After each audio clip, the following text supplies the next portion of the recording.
in education.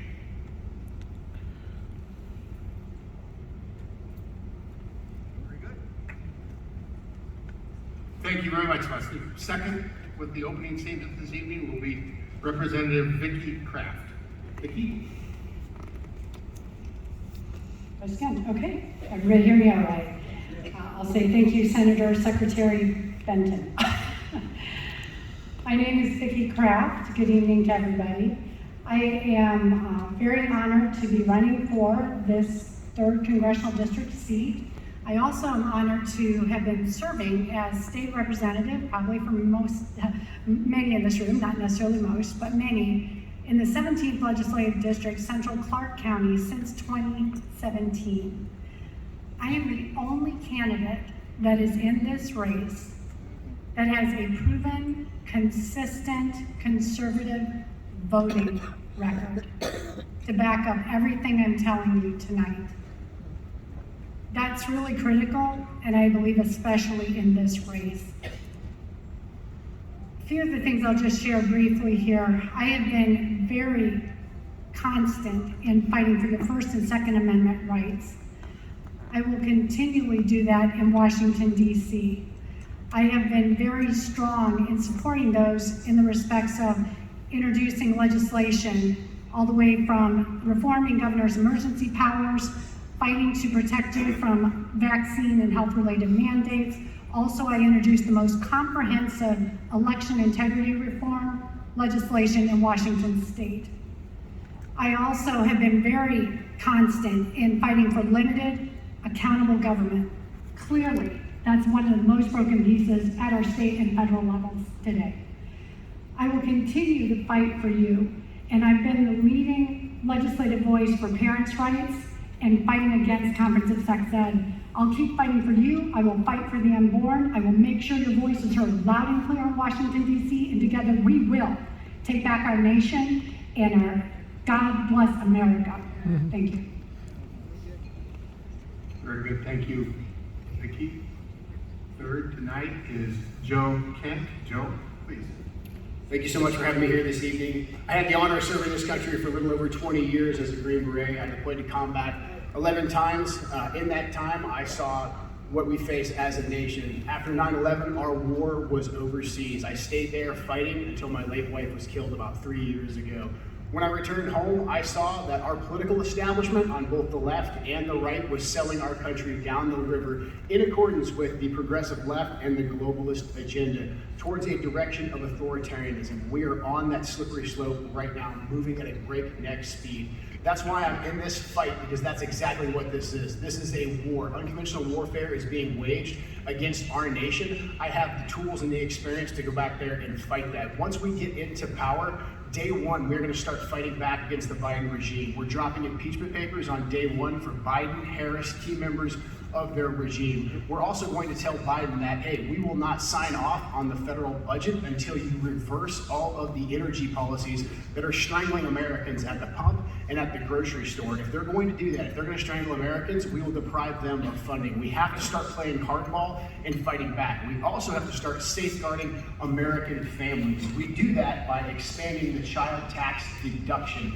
This is not a welfare program. This is expanding it from $3,000 to $10,000 for working families that are paying taxes that are not receiving federal assistance. What this is going to do is allow you to keep more of your hard-earned taxpayer dollars. I'm looking forward to getting into all of the issues tonight and exactly how we're going to have to start fighting back. We need to pick leaders that understand exactly how to fight and what the stakes are. Thank you so much for being here. Thank you. No applause, please. Thank you. Thank you very much, Joe. And our next and final opening statement is Heidi St. John. Heidi. Thank you guys for coming out tonight. As a resident of this area for the last nearly 20 years, it heartens me greatly to see so many of you wanting to get involved in the political process. That is what is needed if we're going to restore our country to the constitutional republic that our founding fathers gave us. My husband and I have been raising our 7 children here for 17 and a half years, and during that time, in the 33 years that we have been married, we have been assisting families here coming up with solutions for the many problems that are plaguing parents here in Southwest Washington. I, like a lot of you, am very frustrated. That's why we're all here tonight. We recognize our country is going in the wrong direction, and we have a very short window of time in which we can elect people who will stand up for our constitutional freedom and restore the republic that was given to us. Our founding fathers knew exactly what they were doing when they gave us the Constitution, the most amazing governing document ever written by human hands. And they declared boldly that our rights do not come from government, they come from God. And as a nation, we have forgotten that our rights don't come from government, and with every passing year, our elected officials give themselves more and more and more authority, thereby taking the federal government outside of their jurisdiction. The federal government was created to have a very limited scope, but most of you in this room, I think, will agree with me that their scope is no longer limited, but it is overreaching and massive on every scale. I am running as a business owner, as a mother of 7, as a grandmother, and as a lifelong conservative with a proven track record of conservatism. You guys can follow my social media. You will see that for years and years and years I've been speaking out on these issues, and I want to continue to do it as your representative in Congress. Thank you guys for coming out tonight. Wow. Very good. Thank you very much, Becky. Well, the opening statements are over. The butterflies are gone. Now we're ready to get into the meat of it, right, guys? Some tough questions. You were provided with the categories ahead of time. The questions will come from those categories, but in the same order of the categories. The first question tonight is on public safety. And we will rotate in answering. And so everybody will get a chance to answer one of the questions first. The first one answering this question will be Heidi St. John. Citizens want to know what your position is on law enforcement and how you, as a member of Congress, will hold prosecutors and local governments accountable for citizen safety. What is your position on sanctuary cities or sanctuary states? So I am 100% against sanctuary cities and sanctuary states by reason of the fact that the Constitution did not give us this liberty. Our police desperately need our support. And what you see playing out in real time right now is a Marxist takeover of the United States, an attempt to have chaos come into our communities. They are stripping us of the language of male and female. They are turning the nation and thereby Southwest Washington on its head. And really, when we talk about law enforcement, these are local issues. From a position of the federal government, my role will always be to sound the alarm about what is happening here in Southwest Washington, but your role will to make sure that you have a constitutional sheriff, that you elect people who will stand for your freedom, that you pay attention to the prosecutors who are running to represent us, and also to the district judges.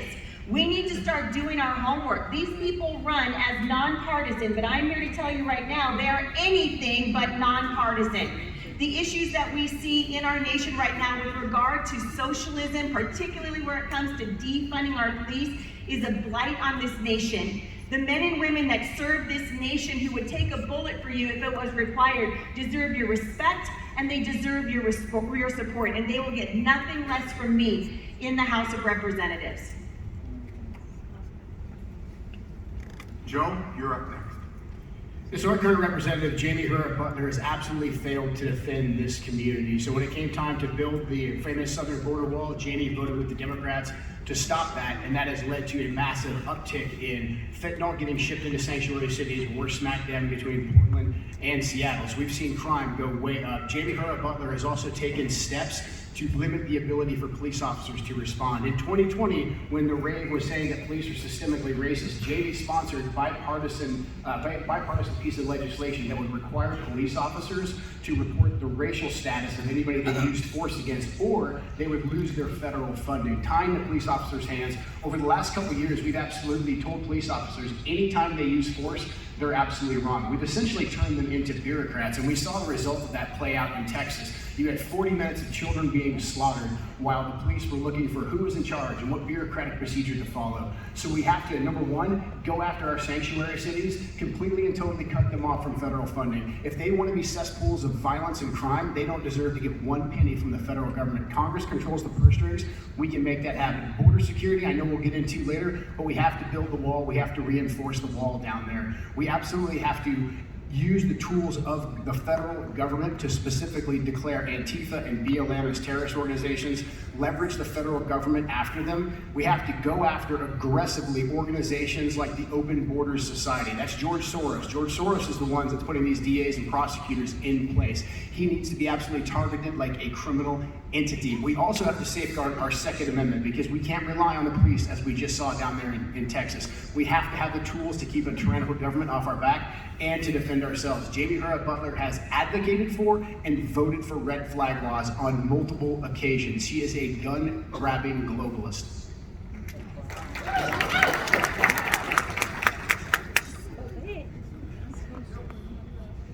Thank you, Joe. All right. Vicki Kraft. And I'm happy to repeat the question too, if you want me to. Okay, it won't count against your time. Citizens want to know what your position is on law enforcement and how you as a member of Congress will hold prosecutors and local governments accountable for citizens' safety. Please include what your position is on sanctuary cities and states. Thank you. Well, public safety, in my opinion, is one of the top priorities of government. And if there's anything taxpayer money should be used for, it should be to protect the citizens of this nation in Southwest Washington. And so whether it's military properly funded or it's law enforcement at local community levels funded, that must happen. I'm quote unquote on record on my Facebook page, if you want to dig through it, in 2018, I believe, when Governor Inslee came out as pro-sanctuary state for Washington, I came out and said, absolutely not. We will never be a sanctuary state if I can help it. And the bottom line is, all that does is open up our borders. Even though we're not as bad as the southern border, obviously it opens us up to a lot of crime, drugs, sex trafficking, and then the bottom line is our law enforcement can do nothing about it if we don't have the funding. So what I did as a state representative in 2021, when the legislature, Democrat majority, basically fixed police reform bills, I went ahead and I asked Chuck Atkins, Sheriff Chuck Atkins, and also City of Vancouver Police Chief McElvain. I got with them in the fall of 2021, getting ready for 2022 session, and I said, you tell me what the top 3 things are that you need me to fix. What do you need Republicans to fix up there? And they said the first 2 same things. They said, give us greater use of physical force, that has to come back, and also non-lethal weapons, 50 caliber plus.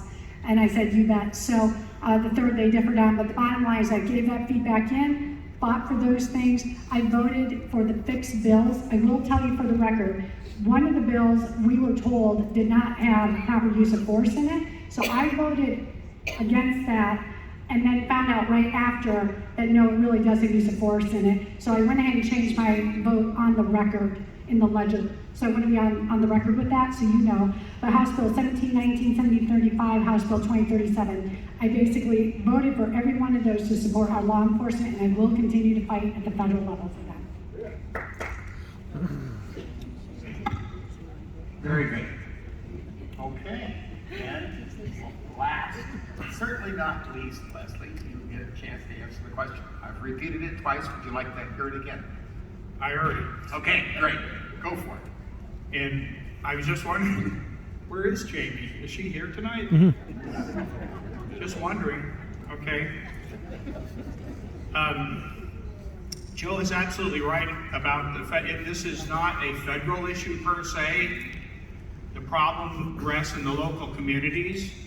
So to answer the question directly, what are we going to do to hold our local community police departments and agencies, state agencies accountable? You have to do that. You have to hold them accountable. Now the problem is that the federal government, largely under the Obama administration and again under the current administration, has stepped in and started mucking things up, making that very difficult. in the Trump administration, we did try to withhold funding to some sanctuary cities. Federal court said no. So there's another problem. We're going to see this about on every problem. It's multifaceted. Again, you, the voters, need to deal with it. Now, I'm a strong supporter of law enforcement. I support the law enforcement unions and associations, and I don't believe that the federal government has any business putting standards in place for these groups, whether it be racial reports or any of that. I don't believe the nonsense that police are discriminate more often against the black community than they do the white community or any other community. That just led to Black Lives Matter and the current defund the police movement. However, on the issue of sanctuary cities, I do believe that the federal government, the Congress specifically, should withhold funding whenever possible for cities that take that policy. Well, I want to thank all of the candidates here tonight, not only for their opening statements, but on the first question, everyone was able to stay within their time limits. So thank you for that. I appreciate it very much. Makes things much smoother up here. Question number two. Homelessness is a serious problem for everyone. In 2 minutes, lay out your specific plan on how to manage the issue in a way that solves the problem and makes it eventually disappear or go away. First, Joe Kent. Yeah, so one of the hugest issues we have with homelessness is there's obviously folks that don't want to be homeless and they're looking to get out of that situation, but then you also have the drug addicted or the people that are just involved in criminal activity and they're just your typical vagrants. Now that's greatly been facilitated by both Washington and Oregon essentially having no regulations about where you can just build a little campsite and camp out. And then also the defunding of the police, the legalization of drugs in Oregon, and then the really lax drug standards we've had in Washington has gotten us here to this point.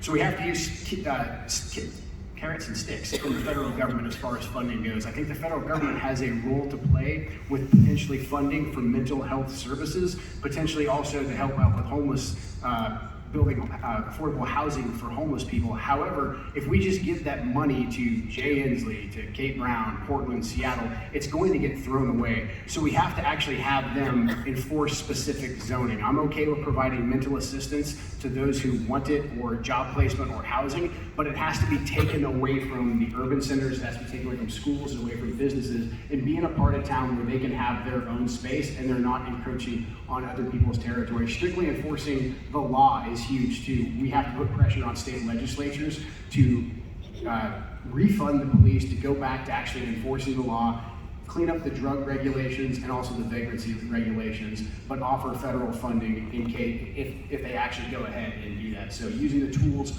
of the federal government, carrots and sticks, I think is the best that we can do from the federal perspective. Terrific.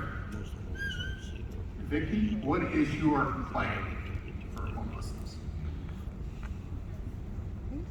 But again, homelessness is definitely, it's a multifaceted, multi-level issue. And really the root cause, in my opinion, just sharing with the group this morning, you know, if we really want to address and take care of many of these problems, especially homelessness, I think Jesus Christ, honestly, is the best answer, right? For I have not given you a spirit of fear, but a power, love, and a sound mind. So 2 Timothy 1:7, honestly, probably one of the best opportunities we have. Beyond that, there are some different aspects that as a congresswoman, I would look at addressing. There's everything from, you know, housing. A lot of people want to throw Band-Aids at this, right? And when Obama first brought to the national stage as when he was president, you know, we have homelessness is a national problem. Right then my antenna went up and I said, what's this really about? Bottom line is I honestly believe that yes, there are real people that need real help and they're really hurting out there and they have lost homes. COVID did not help, right? That whole shutdown, just horrendous, kicking people out of their jobs, careers, etc. The bottom line is you have different aspects that are broken. So if we're really gonna look at this at a federal level, what I would do is look at working with state and local So there are a couple of things with GMA, growth management reform, that's a state level issue primarily, needs to happen. You have other aspects such as the push for green energy, right? And everything has to be carbon reduction, carbon emission reduction, all this garbage. That's translating through at the state and I'm sure the national level, a lot more coming. But any type of building code, there are international building codes, international, that are being required at the state level and up there. So we've got to make sure that we're not pushing green energy and that it increases costs of building, housing, multifamily housing, et cetera. So those things need to be reduced. And I'll leave it there. Okay. Leslie French, take a shot at the homelessness question. Listen, the problem with homelessness in this country is not lack of affordable housing and finance. The problem with homelessness in this country is the Democrat Party. They have been promoting and pushing homelessness for years now. It's where all these creepy laws come into place that say that you have to provide for these people, you have to give them space to live and so forth. But it's all part of a larger plan to destroy our American culture and our society. How do we fix this? We begin by sealing up the southern border. That's where all of your drugs is coming through. You've got human trafficking coming through. You've got gang members coming through, potentially terrorists. Why do I say that? Because this winds up promoting the homeless community, as Joe pointed out. Drug addiction is the main issue. However, I believe that 95% of the people in the homeless camps, I've interviewed a lot of them in the Portland and Vancouver area, and I see signs of drugs everywhere. It's all drugs. I don't find anyone that's there because they don't have a place to go. I was told by one gentleman that he gets $1,800 a month through the city of Portland and other groups, and he uses that for his homeless lifestyle. So if we want to fix the problem, we have to create retention centers for these people. We give them the option of moving into the retention center. There has to be drug treatment, and if they don't take it, then they're looking at jail time. That's the only way you can fix this. The federal government can offer funding to support this, but if the cities don't do it, no funding. We cut the funding off. Very good. And Heidi, you get to close on this question. I think the first thing that we need to do as citizens of Southwest Washington is to be honest about the discussion when it comes to homelessness. As a general rule, homelessness is not homeless by definition. There are three types of homelessness as I've seen it. I'm watching what's happening to the area that I love so much and we have invested in for many, many years. You have the acutely homeless. These are people that genuinely fell on hard times. They weren't doing drugs, they didn't do something that was wrong. They genuinely fell on hard times. This is a very, very small population of the people that you see littering on our streets and building encampments underneath our bridges and in neighborhoods like Esther Short Park. I wonder when we're going to start having compassion for the homeowners who are having their property ruined and their property values go absolutely down the drain because the people of Southwest Washington we have elected to represent us don't have the political will to tell the truth about what's wrong. We have acutely homeless, then we have the chronically homeless. These are people that, like Leslie was just saying, are on drugs and alcohol. I have never met a person on the street that wasn't involved on some level with drug addiction and alcoholism. And then finally you have the criminally homeless. These are the people that are out breaking into your cars every night, stealing your catalytic converters. And we have a solution for these issues right here in Southwest Washington. We have a solution. It's just that the people that we have in leadership right now lack the political will to tell the truth. We want to talk about homelessness, but we don't want to talk about drug addiction. We want to talk about the crime on our streets, but we don't want to talk about fatherlessness or the lack of the church's involvement in these issues. It is critically important that we start telling the truth, and I would like to see the vernacular change in this, meaning that instead of talking about homelessness, we talk about what is the root problem and stop talking about the fruit. And I think that is when we will get to the root issues of it. The federal government should have a very limited role in this.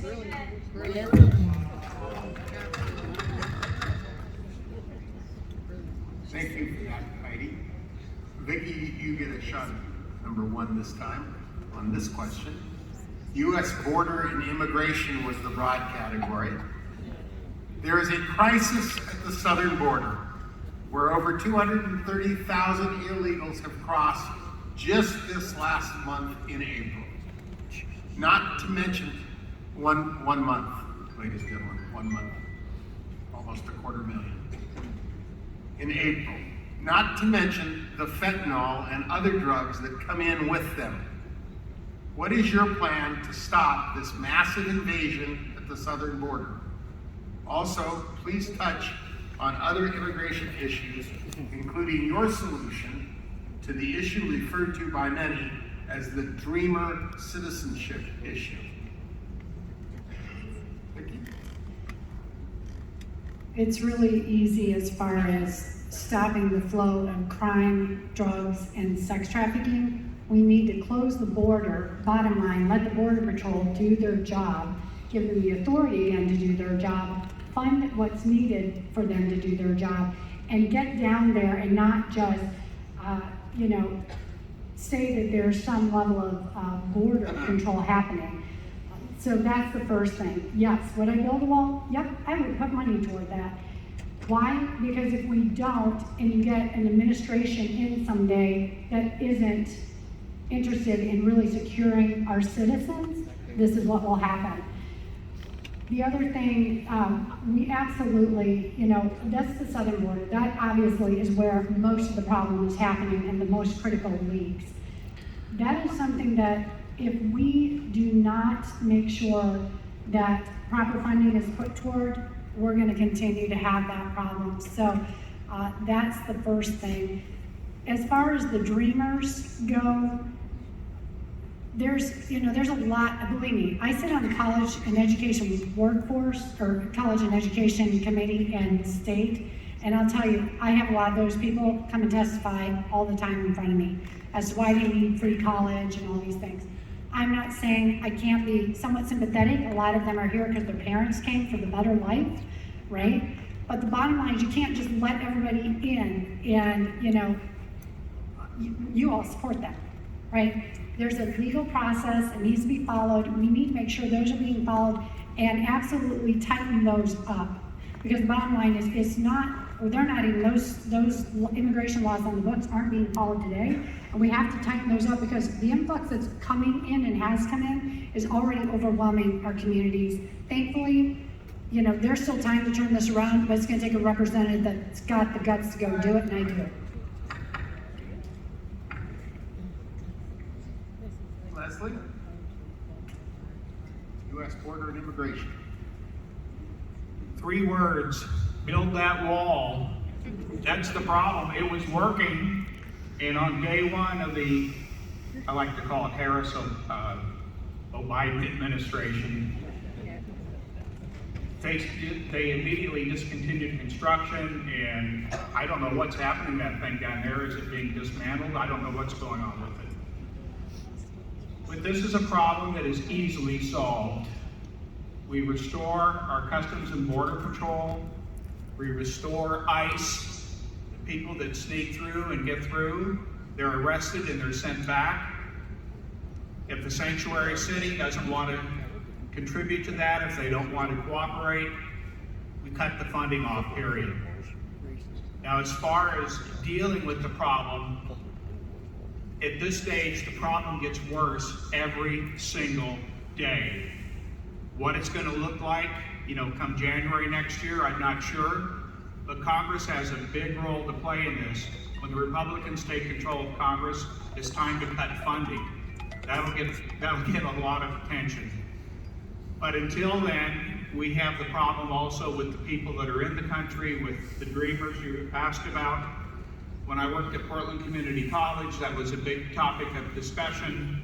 We had a lot of students that were in the country illegally, and they would have fallen into that Dreamer category.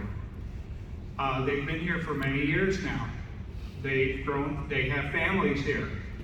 So there has to be some way, some outlet, where they can go back to the legal process without being penalized. See, the problem is they've broken the law, so are they still eligible? We have to make eligibility available, but they have to go back through the process. Heidi? We are a nation of immigrants. We are a proud nation of men and women who have come here, traveled here from all over the world to seek a better life. But we are also a nation of laws. What we see happening on our southern border right now is not immigration, it is invasion. And the United States has a responsibility to secure our southern borders. Without securing our borders, men and women, we are not a nation, we are only a territory. And when you watch what's happening from the federal government, this is actually an area where the federal government is 100% responsible. Remember I told you at the very beginning that the founding fathers wisely gave the federal government very limited scope. This is within their jurisdiction. When you see sanctuary cities who do not want to participate with our Border Patrol and with ICE, I agree with my colleagues on the stage that their funding needs to be stopped immediately. These are issues of national importance. If we do not care about what's happening on our southern border, if we cannot close our southern border, which by the way, Trump was doing it, and the Democrats and the Marxists and the socialists in this country hated him for it because they love to see open borders and illegal immigration. We need to stand and build the wall to finish it completely and to talk about why the law is so important and honor the laws that are already on the books. When it comes to Dreamers, I also agree with my colleagues here. I think there are many people, and I've met many of them, whose parents came over here and they wound up here by no fault of their own. These are conversations we need to have. I would like to see them be able to go back through the process legally. But the time for us to stop adhering to the law and act like we don't care about the law or we are not a nation of laws is over. What is happening on our southern border is damaging our country, and we need to start addressing it immediately. Very good. All right, and Leslie, you need to wrap up this category for us. Oh, sorry, Heidi, you wrap it. Leslie gets to go first on the next one. I didn't do the Joe gets the finish. No, you didn't do the border. You didn't do the border immigration question. So you get to wrap this category up, and then Leslie. Right, so the border, we have to finish the wall. Jamie Hura Butler, as all of you know, and remember this, remind your neighbors when you get those mailers of Jamie looking very concerned down there at the border wall. She did that. Republicans like Jamie crossed the aisles, voted with the Democrats, stopped the construction of the southern border wall. When I said we're going to impeach Joe Biden, his first article of impeachment is him inviting and encouraging the invasion of our country on our southern border. So we finish the wall, we get the military down there if we have to. I'm against excessive foreign interventions. However, our vital national security interest, it's not in Ukraine, it's on our southern border. Use the military to go after the cartels that are pumping fentanyl into this country. We can partner with the Mexican government. We also have to tell South American countries that we will cut them off from all foreign aid, period, and we will tear up every single one of their goods if they don't stop the caravans. Trump did that. There was almost a night and day difference. We have the tools of allocating federal or foreign aid within Congress. We can leverage that against them. Something else we have to do with this side of the border is we have to crack down on people that are hiring illegal immigrants. This is the scam. The Democrats will always talk about how much they love all immigrants, immigration, and all that. And then they'll also say we want like $15, $20 minimum wage. The whole thing's a scam. They never plan on paying Americans $15, $20 minimum wage. They're going to hire illegal immigrants to do it. That's why you also see a lot of Republicans like Jamie Hura Butler who will vote with the corporate special interest groups against building the wall and pro-amnesty. Jamie has voted for amnesty on multiple occasions. We have to cut off every single amnesty program, cut off the federal and state welfare system from anybody who's here illegally, and tell them very clearly there's no pathway to citizenship if you are here illegally. Also end birthright citizenship. Just because someone gave birth to a baby on U.S. soil does not make them an American citizen. For the Dreamers, we can work out some special category of visas, but they don't get to automatically become Americans. Something else we really have to work on is bringing back our industry. We discussed the homelessness, and we have all these folks that should be working in industry, building this country and making it strong. Most of those jobs have been given to illegal and legal immigrants.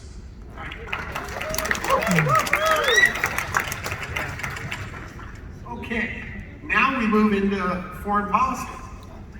We've had 3 questions on domestic issues. fourth question is in foreign policy. And we'll start with Leslie. Leslie, how far would you go to defend Taiwan? Would you vote in Congress to commit American combat troops to defend Taiwan? Why or why not? Should American troops be used in Ukraine? How is that different? Why or why not? Leslie. I would go to the greatest extent possible to defend Taiwan. I recognize Taiwan as our ally in Asia, not Red China.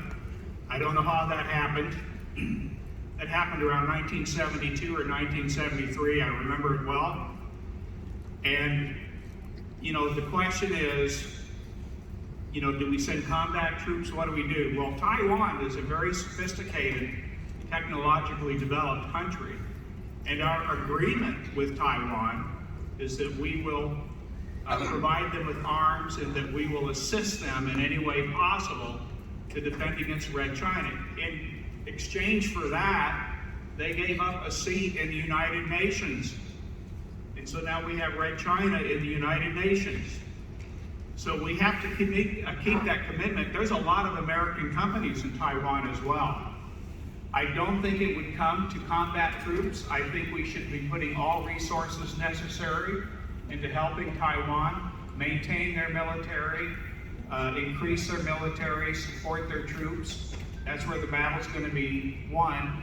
The good news is what's happened in Ukraine has given Red China some food for thought, and maybe that's something they're not going to try. It's really shameful what's happened in Hong Kong. I don't think that should have been allowed to happen. That wasn't our story. That belonged to Great Britain.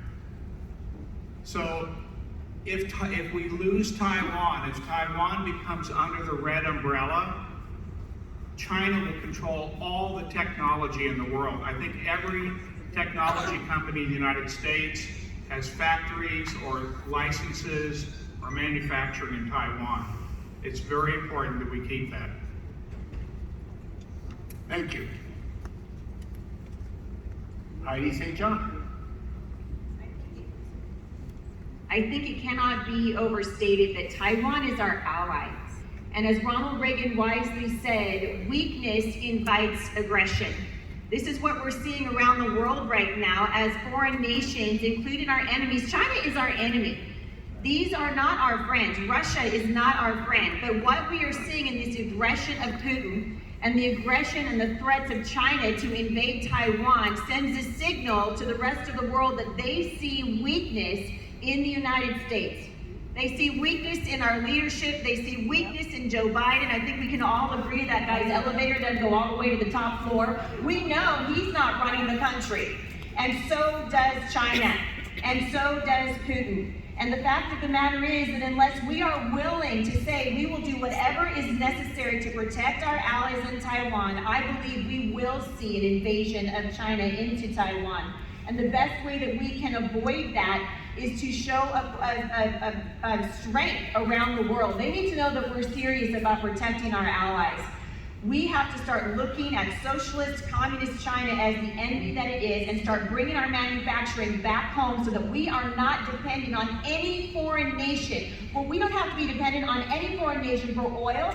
We don't have to be dependent on them for our goods and services. So many of us, if we look and see what we bought on Amazon last month, we will recognize very quickly that many of the things that we are purchasing are coming from China. I'd like to see our manufacturing jobs brought back home so that we can see American ingenuity at work again. Do you like your air conditioning? Thank an American. Do you like the elevator that you get up in? Thank an American. That airplane that you rode in? Thank an American. We are the most amazing nation on the face of the earth because of freedom, and we need to be seen as strong around the world and not weak. Thank you very much. Next, Joe Kent.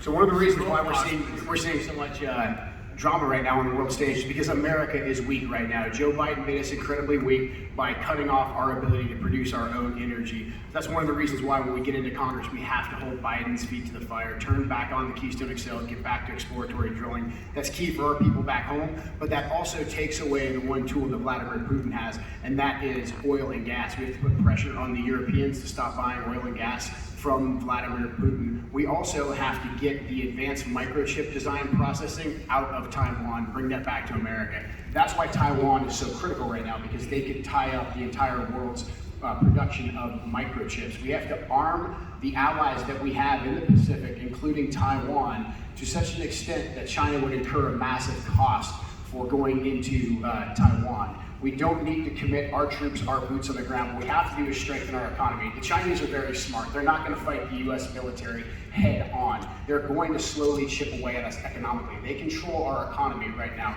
All of our means of production are tied up in supply chains. The Chinese Communist Party understands they're directly at war with us.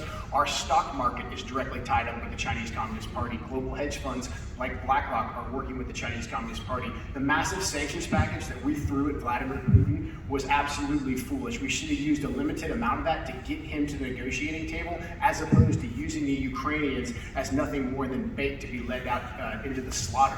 What we need to do is get Putin away from the Chinese Communist Party, because right now Putin and China have been able to consolidate the entire economy of Eurasia. And once they do that, they're going to be able to challenge our status as a prime reserve currency holder, and then they'll stop buying our debt bonds. They'll be able to crash our economy and essentially take over as much of the global economy as they want. Our actions, especially pushing Russia off of the global banking system, it's caused a consolidation of India, Iran, and China, and Russia. We are now going to have to fight half the world, because the strength starts at home. Bring back manufacturing, energy independence.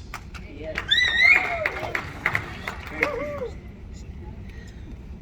Vicki Kraft. No matter what foreign policy we are talking about, we must start as the United States of America from a position of strength and sovereignty. Period. We also must have a military that is strong, that has the proper resources, that has the proper training, and that everyone around the world knows is ready to move and act quickly. Those two things obviously are very much missing. That's already been noted. And those two things must be reinstated immediately. And going to Congress, I will do everything I can to make sure that those things happen quickly. If we're talking about Taiwan, obviously they're an ally. All you have to do is look at China and Russia. They're both communist countries. They are both anti-America. So starting out of the gate, we know that where we need to put our strength, whether it's money, I'll say investment, not $40 billion worth by any stretch of the imagination, as the incumbent just voted for, but proper resources, weaponry, divesting of finances in the areas that will hurt, whether it's Russia, which I introduced a bill at the state level, but to remove all Washington state finance and funding from Russia so that they felt that pain early. We have to do those things, but where we need to make sure that we're making the proper investments, whether it's weaponry, I'm just gonna say this, we do need to be able to stand from a position of sovereignty, but with strategic allies on the world stage to tell Putin and China, no. Putin and Xi need to know that they cannot threaten the United States of America, our sovereignty, our freedoms, and we will not tolerate it. Very good, thank you. And next question. Heidi gets to go first this time. We'll bring it back home local. This is a long question. There's lots of questions in here. You can choose to intermingle the answers. It's all on one topic, however. Important to everybody in this room. Transportation. The I-5 corridor is essentially full from Wilsonville to Kalama. The Columbia River is a major economic thoroughfare, moving thousands of tons of goods every day. What is your position on the proposed so-called new I-5 Columbia Crossing project? Specifically, where are you on bringing light rail to Vancouver and on lowering the bridge height of the bridge? What will the economic impact on Washington citizens and Washington governments be from the billions of dollars that are taken from the community in tolling? What is your proposed solution to cross-river congestion? See if you can cover all that in 2 minutes. Well, I think we need to start by saying that the citizens of Southwest Washington have resoundingly said no to tolling here for many, many years. What you see with light rail is just light rail in search of a bridge. They want to see the policies of Portland bussed over by train into Southwest Washington, and we have repeatedly stood and said, no, we do not want that. What we do want, however, is a third bridge. I remember when the Glenn Jackson Bridge was built. I remember when it opened. You guys remember that the bridge used to say, come back? Remember that? They forgot to say, come back soon, and it just sounded really desperate from Oregon. Like you go into Washington and said, come back! You know? Well, we all ended up coming over here, partly because we don't want to live under the tyrannical idiocy of Portland. The financial burden for what happens with light rail rests largely on the citizens of Southwest Washington, and we have said a resounding no. I am not in favor of the proposal that is before us right now because it funds light rail, and we have said many times we don't want that. Several months ago, I hosted a forum with about 5 individuals here in Clark County, all of whom had wonderful solutions that were not only ingenuitive, but they were affordable. We don't need to spend billions and billions of dollars like the Democrats would want us to do to bring light rail over here. Our bridges absolutely need to be high enough so that we can have commerce running through our bridges and using our waterways. It's foolish not to do that. And the citizens of Southwest Washington will continue in me to have a representative that says no to tolling, we do not want it, no to light rail, we do not want it. And if they're going to do that, then we're going to stand in solidarity and say, I'm sorry, but you will not get federal funding if you're going to push through propositions that the citizens of the 3rd Congressional District have been saying for many years they are not interested in and they do not want. And so I will be an advocate to make sure that we do not have tolling and that the funding of the bridge does not include light rail. Oh, that was timed almost perfectly. Joe Kent, you're up.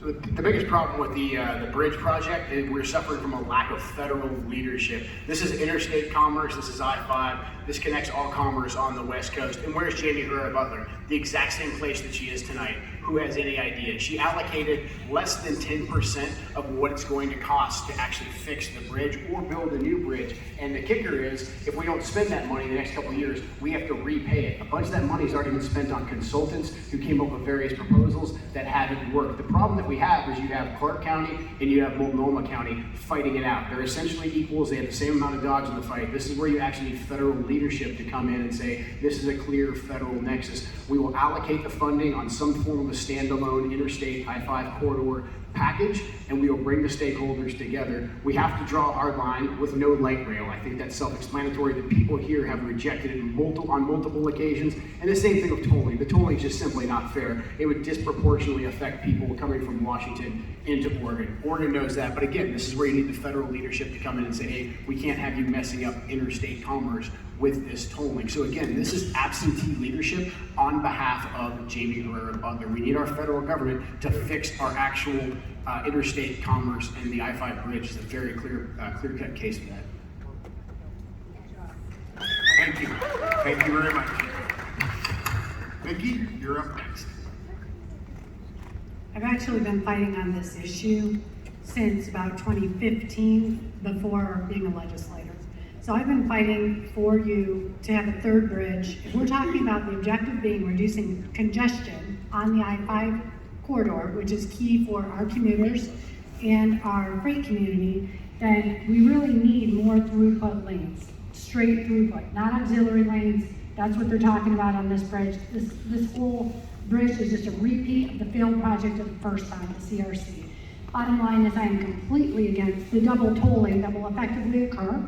because Oregon's already, because of their legislature in 2017, they passed a tolling bill, or there's a transportation package that allows tolling all the way up to our Washington border, plus the bridge, as is proposed, will have tolls on it. So you're literally looking at double tolling, and completely against light rail, but really transit, period. What we need, what our commuters are asking for and begging for, are reduced times getting to and from work.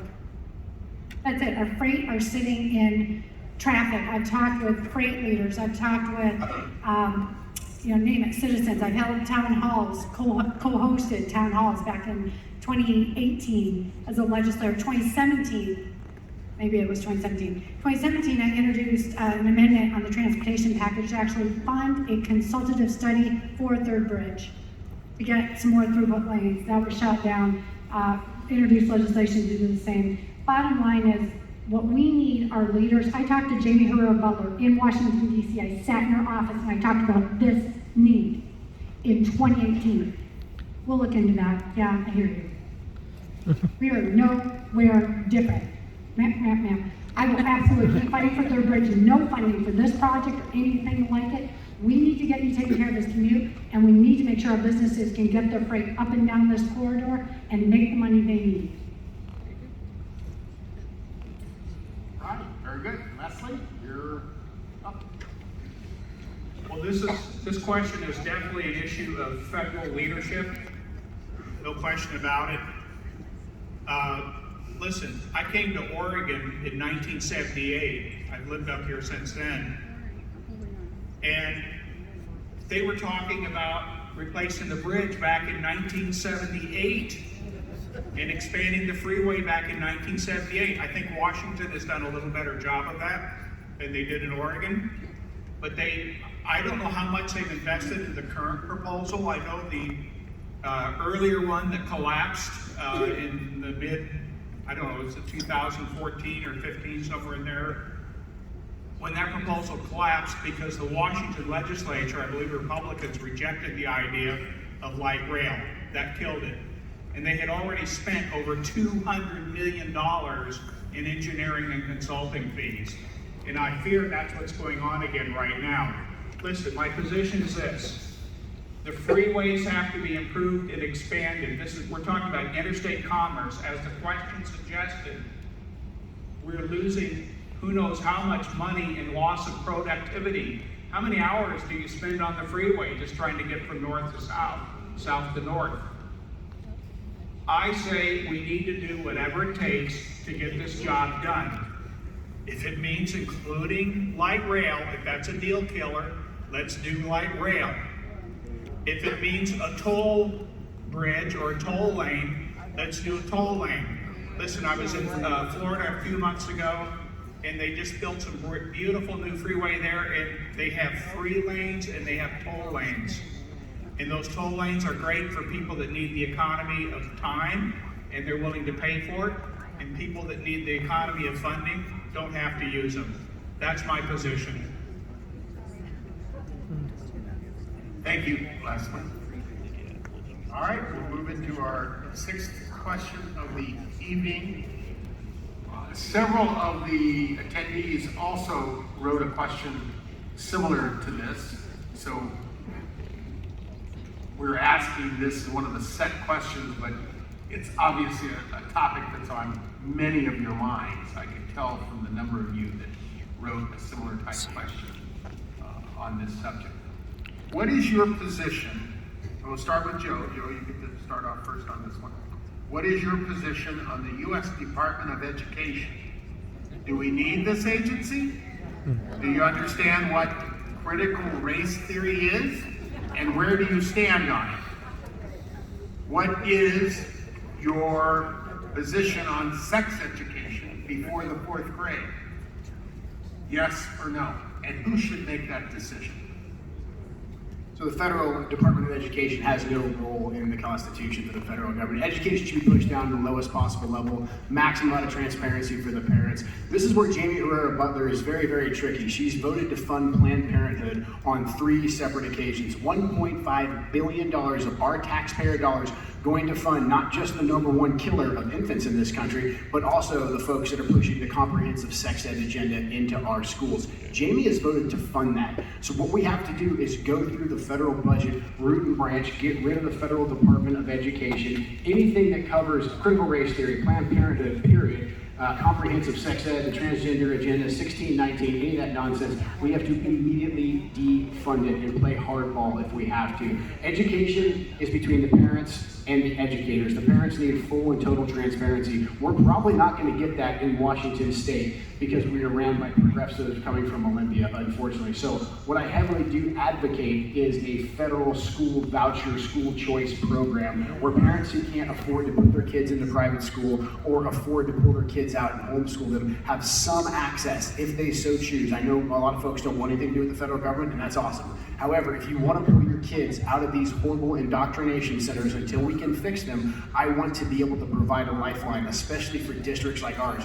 We're a red conservative district. We're held hostage by the progressives in Olympia. Some form of a program like that, I think, has a really good place for the current fight that we're in. But we have to continue and stay aggressive on really crushing public education and the way it's indoctrinating our children. We do that by getting our kids out of these schools, ending teachers' unions. The teachers' unions have held our kids hostage for far too long. Public sector unions are an absolute scam. There's no reason why we should be funding them. They are hostile entities indoctrinating our children. So push education down to the lowest possible level. Day one, I'll sign off on Thomas Massey's bill to get rid of the Federal Department of Education.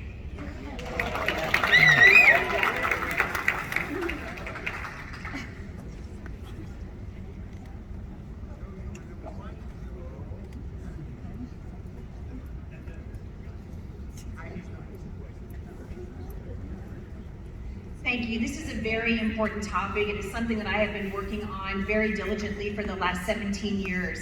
Our public education system is broken. It is cranking out by the hundreds of thousands every single year kids who hate this country and they hate each other. Critical race theory was born in 1989 as a component of critical theory, which teaches our children that they are nothing more than the color of their skin and that this nation is inherently racist, which is a lie on its face. Critical race theory is being funded in part by a grant from the federal government and pushed by the most corrupt union in the entire nation, which is the National Educators Association. Years ago, 17 years ago, I traveled to Washington, D.C., and I met with Maria Cantwell. Some of you know her because she's still in office. And I went at that time with one of my children who is now 17 years old. And when she asked me what I wanted, I said, I want the federal government out of education. The federal government has no role in education, and the people of Southwest Washington know this is intrinsically true. In terms of comprehensive sex education, I was at the forefront of the fight to keep Referendum 90, to get Referendum 90 on the ballot.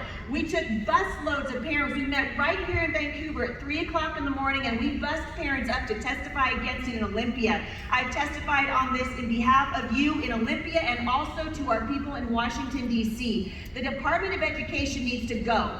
It's just like many of the other agencies in Washington, D.C. that need a full federal audit. Because if you read the exhaustive list of all of the agencies that Congress has created for itself, most of you would look at it and be shocked. We don't know where the money is going. We know that education is a local issue. I'm a proponent of school choice. I think parents should have the opportunity to choose what is best for their own children, including making sure that the public school system does not indoctrinate their children. I hope you guys will check out the Homeschool Resource Center. That was our solution. We have 1,600 kids. Come check it out.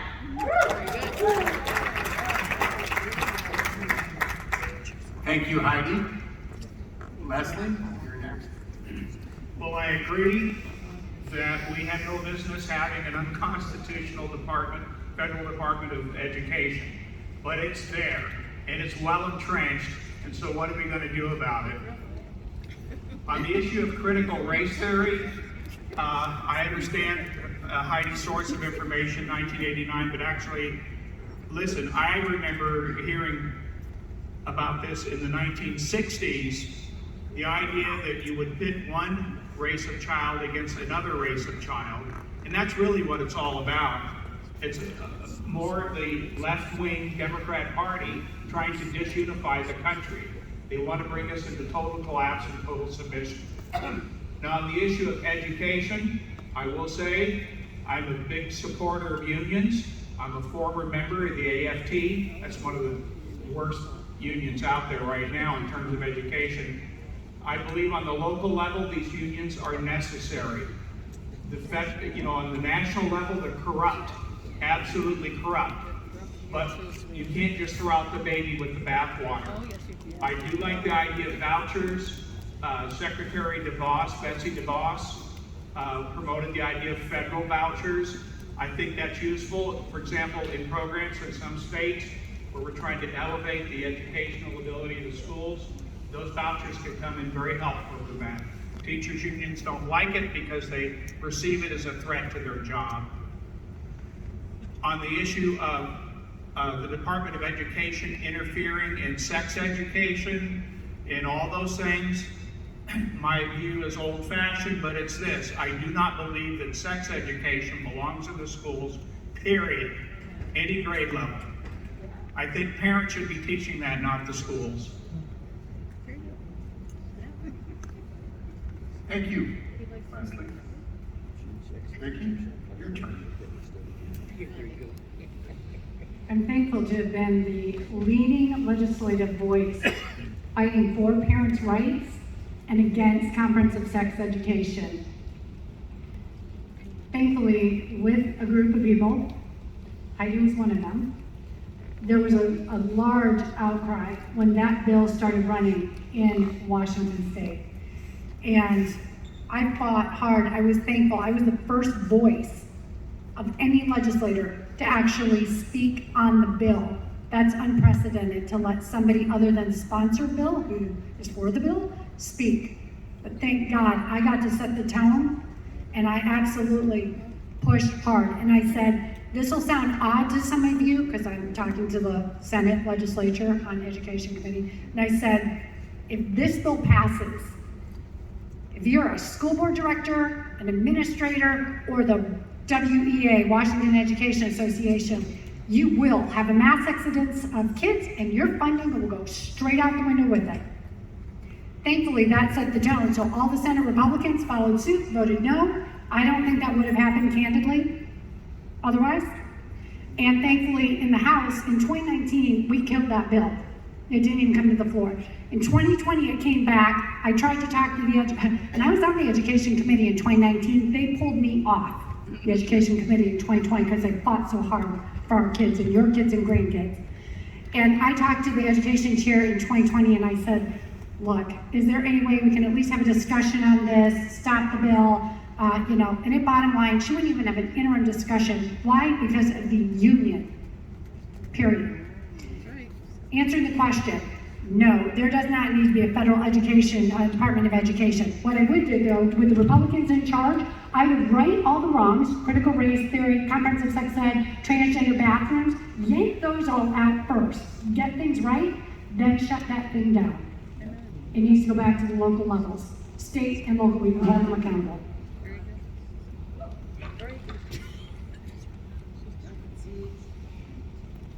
That concludes the prepared questions. We now have 2 questions from the audience.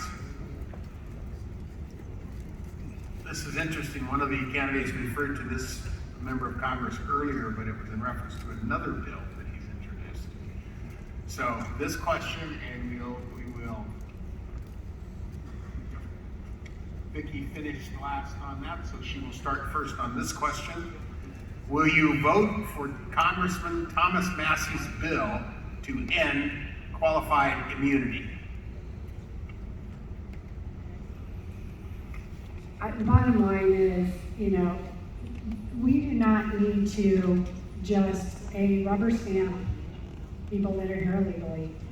I think there has to be some very strong criteria that we make sure if we don't need to be granting illegal immunity just with a broad brush.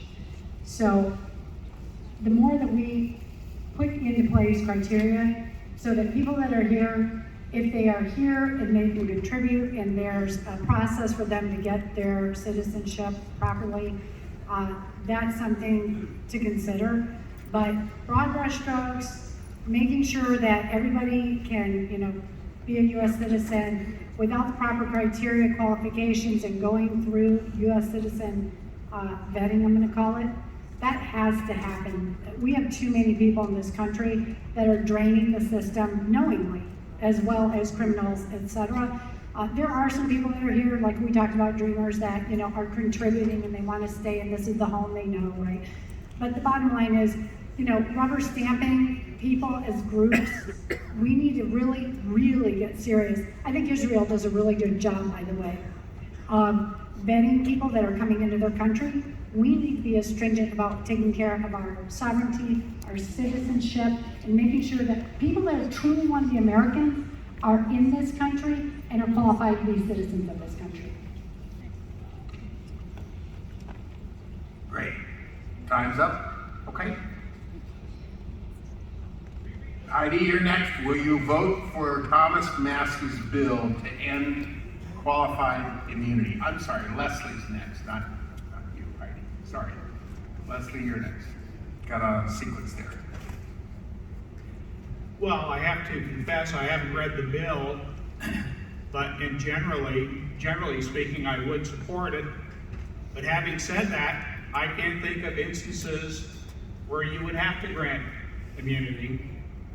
I think our communities have taken their own role in that. I don't think it's necessarily a federal issue. But when federal funding is involved, or if you have a Department of Justice order, I think it becomes very important that we look at those laws in particular very closely. Generally, I would say yes, but there have to be exceptions, and I have to know what's the Department of Justice role in this. Are they going to impose things on the local communities that we don't want? A good example is, and this is why I don't like to federalize things if it's not necessary. We just talked about the Department of Education, and the Department of Education is imposing things on schools that it has no business imposing, and now we find out that the Department of Justice steps in right behind and is, threatening enforcement actions against parents. So that's what happens when you codify things into federal law, when you federalize things. You have to be very careful what you ask for. We're not talking about Roe v. Wade tonight, but that's a good example. Any law student, your first day in law school, your first year in law school, first day, the professors tell you that Roe v. Wade was one of the worst decisions ever rendered by the Supreme Court because it was bad law based on false facts for improper purpose. So we have to be very careful about what we federalize. We don't make things a one-size-fits-all situation. Heidi? So I'm generally just a huge fan of Thomas Massey, and so I would tell you that I am inclined to agree. However, I'm just gonna be honest with you and tell you I haven't read the entirety of the bill, so I'm gonna hesitate to step into that realm right now. But I wanna go back to something that Leslie was touching on a moment ago, because we didn't talk about Roe v. Wade. Most people don't understand that the reason that the Supreme Court right now is looking at reversing that decision is because it was not a constitutional right. They recognize this as a states' rights issue, this is a 10th Amendment issue, and it goes back to the role and the scope of limited government. We've heard many questions here tonight that really are state and local issues. I will always stand for limited government. It seems to me that anytime the federal government steps outside of its jurisdiction, we wind up with all sorts of issues that the founding fathers never intended for us to have. The role of the federal government was to secure our borders. We're failing at that right now. The role of the federal government is to make sure that we have a military that is able to defend us and ready to go when we need their help and assistance. And right now we're looking at getting down to 50% of what we had just a few short years ago. It's important for us to keep in mind that the role of the federal government versus the state's roles need to be very clearly defined so that we understand why these decisions are being made. I am absolutely in favor of reversing Roe v. Wade. Many of you guys have followed me for years. I am a staunch advocate of the unborn, but the truth is in this nation, we don't value life anymore. This is what we've got every day when we see the issues that are coming before our school system. And I would ask you guys to do what I have been doing for a long time, and that is to speak on behalf of those who cannot speak for themselves. The truth of the matter is, if Roe v. Wade is overturned, and I believe it will be, all it will do is kick it back to the states. And here in Washington State, we have had abortion legal for a very, very long time, long before Roe v. Wade. And so I'm going to keep these issues front and center. Thank you. Joe? Yes, sir. To my knowledge, qualified immunity refers to police officers not being held accountable for their personal property being able to be on. So they can be taken to court if they use force in a high stress situation. So I would not, I love Thomas Massey, but I would not support the end to qualified immunity. I think a result of what we saw in Texas with the police officers waiting to go into the classroom is a result of us going after individual police officers and departments when they had to make split-second decisions. That results in bureaucratic paralysis. I've seen this on the battlefield with rules of engagement. People that would otherwise charge right into harm's way to save lives aggressively, they have been absolutely hamstringed and taken down by layers and layers of bureaucracy. Our men and women in law enforcement have to know that if they get put into a very difficult situation, like we had down in Texas where someone's killing children, that they need to go in there and deal with that threat immediately, and we will have their backs. We have to understand that things happen in the heat of the moment. We have to have law enforcement's back. Qualified immunity doesn't mean that police have a blank check to go out and do whatever they want, use force whatever they want to. Officers can still be held accountable as individuals. I think a lot of this came in the wake of some no-knock warrants, so we can look at no-knock warrant procedures. But just taking away police officers' qualified immunity, you can't have it both ways. You're not going to have a police department that's going to be able to come in and save lives in a critical situation like we had in Texas. You're simply not going to have that. The police are going to be regulated essentially to what they're doing right now, showing up as a reaction force to write police reports and not protect the community. So we have to back our law enforcement. Qualified immunity is absolutely a critical part of that.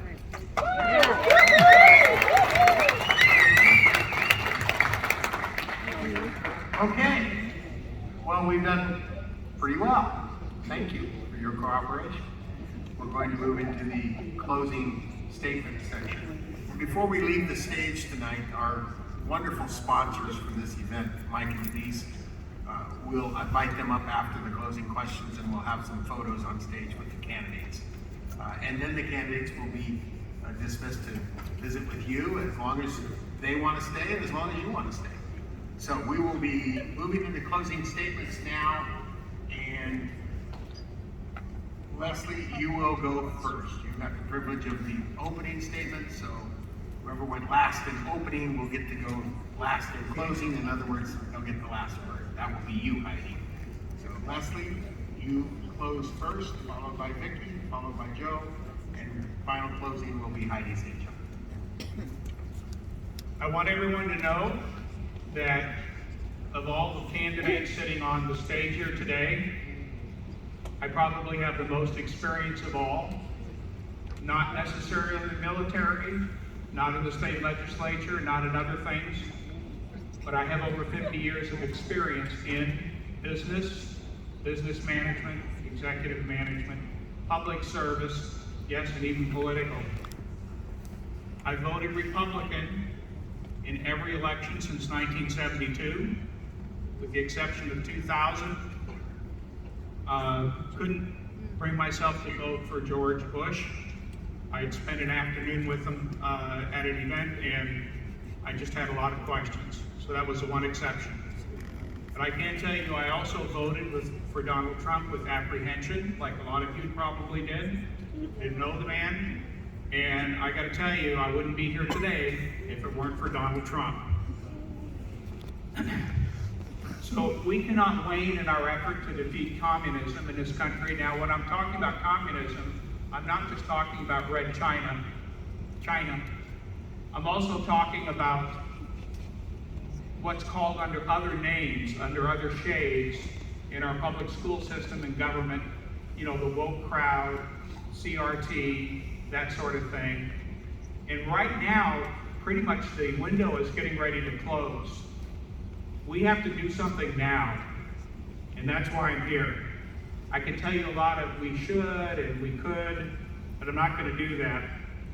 My promise to you is that if I'm nominated in the primary, I will be loyal to you. I will keep my promise.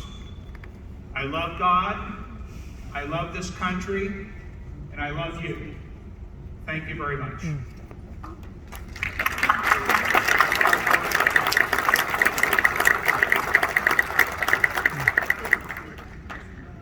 Thank you, Leslie. Vicki Kraft.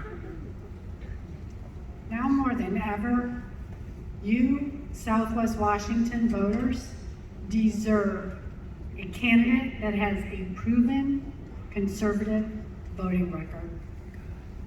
I am the only candidate in this race that can give that to you.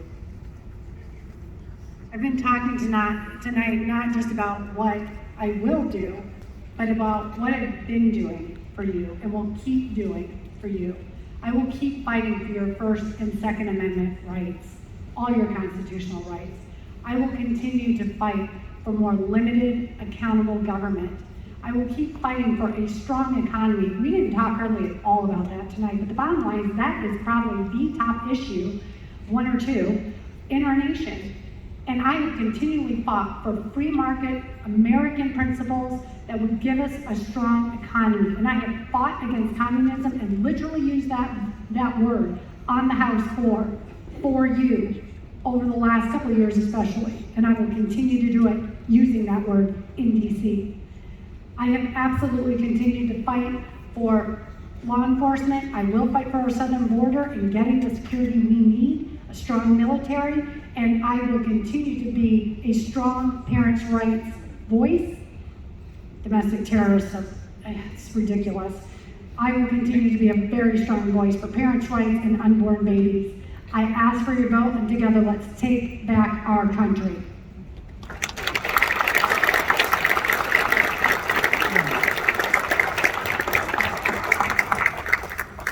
Joe Kent, final closing statement.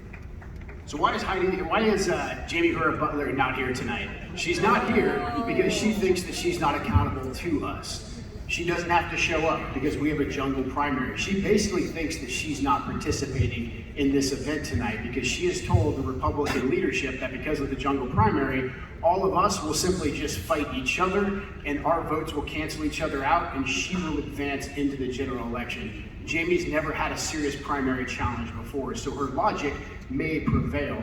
To prevent this, over a year ago, year and a half ago almost, when we first started this, we made a public promise, Heidi and I did, that whoever President Trump endorsed, the rest of us would drop out and left behind. We did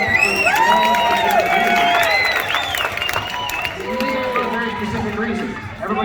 Everybody loves President Trump, that's great. However, we had to pick a means to consolidate, because if we didn't pick that means to consolidate, we were only doing the establishment the favor. We were playing into exactly what they think is supposed to happen. So, if we can't pick a means to consolidate, that's fine. According to the most recent Trafalgar poll, it looks like going into the general election, it's going to be myself and Jamie Hura Butler. We need to remember why we started. It's always important to remember why you started. We started because we wanted to tell this failed establishment, led by Jamie Hura Butler, that we would not be ignored anymore, that we would be heard. So I will make the commitment tonight that if I am not the one that advances into the general against Jamie, if it's anybody else here, if it's Heidi, if it's Vicki, if it's Leslie, I will do everything I can to get them across the finish line. I'd ask Heidi to make the same commitment. I'd ask Vicki and I'd ask Leslie to make the same commitment tonight so that we prevent Jamie Hura Butler and this failed establishment from squelching our voices. I expect all of you to hold them accountable, to ask them that hard question. Hopefully Heidi will answer it just now. Thank you.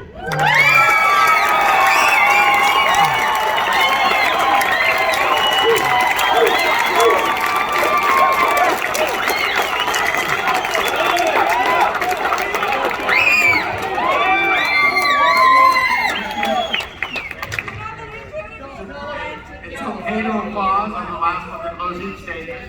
That's fine. Heidi, you get the privilege of bringing us to a close this evening, and then I'll have a few closing comments myself. I'm really glad that you brought that up, Mr. Kent, because the reason I didn't drop out of the race is because you lied to me. You said that you were That's not true. You were 10 years a Democrat in Portland, and you brought your Bernie Sanders ideas over here, and I am running to give the citizens of Southwest Washington a true conservative voice in this race.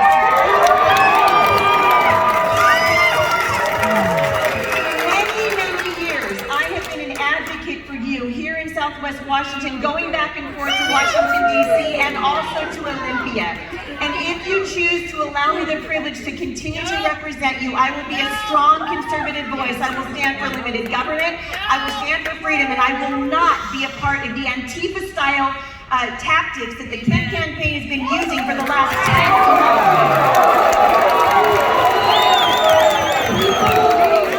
People will govern how they campaign. And what you are seeing tonight is a shameful display of what I have been witnessing for the last year and a half. I will stand for freedom or limited government. We cannot hear Heidi. I will stand We for want to freedom. hear the candidates, so please stop the audience noise. We want to hear what the candidates are saying, and people cannot hear. What we are experiencing right now is the attempted hostile takeover of our nation by socialists and Marxists. What we are experiencing right now is an attempt to divide us. You guys, listen to me. Leaders do not divide people, they unite them. We need to be united in our efforts to make sure that the people that represent us speak for the voices of the people here who have real skin in the game. My grandchildren are being raised here in Southwest Washington. All 7 of my children live here. My 3 successful businesses are here. And by the way, don't believe the lies of the Kent campaign. Everything that they are saying in that Antifa-style handout that they gave you can be refuted back at my table. Go back and see it. I would encourage you to follow my run at HeidiSt.JohnForCongress.com. You guys, I love this area, and I'm going to fight like crazy to defend it.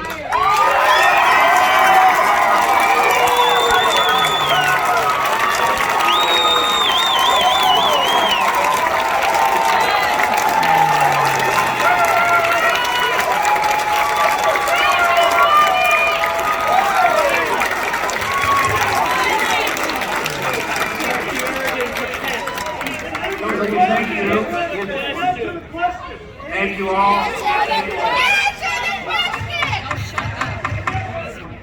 Thank you all very much. Each of these 4 candidates have come here tonight and presented. Each of these 4 candidates have come here tonight and answered questions of importance to everyone. We want to say thank you to each and every one of you for being willing to put yourselves out there. It's not an easy thing to do. Thank you very much. And I can also tell you this, from what I've heard here tonight, this district will be well represented regardless of who we send from this group. This is a great group, and I'm proud to know every one of you, and I'm proud to be a Republican, as I'm sure everyone in this room is. Thank you all very much for coming, and we look forward to seeing you on the campaign trail.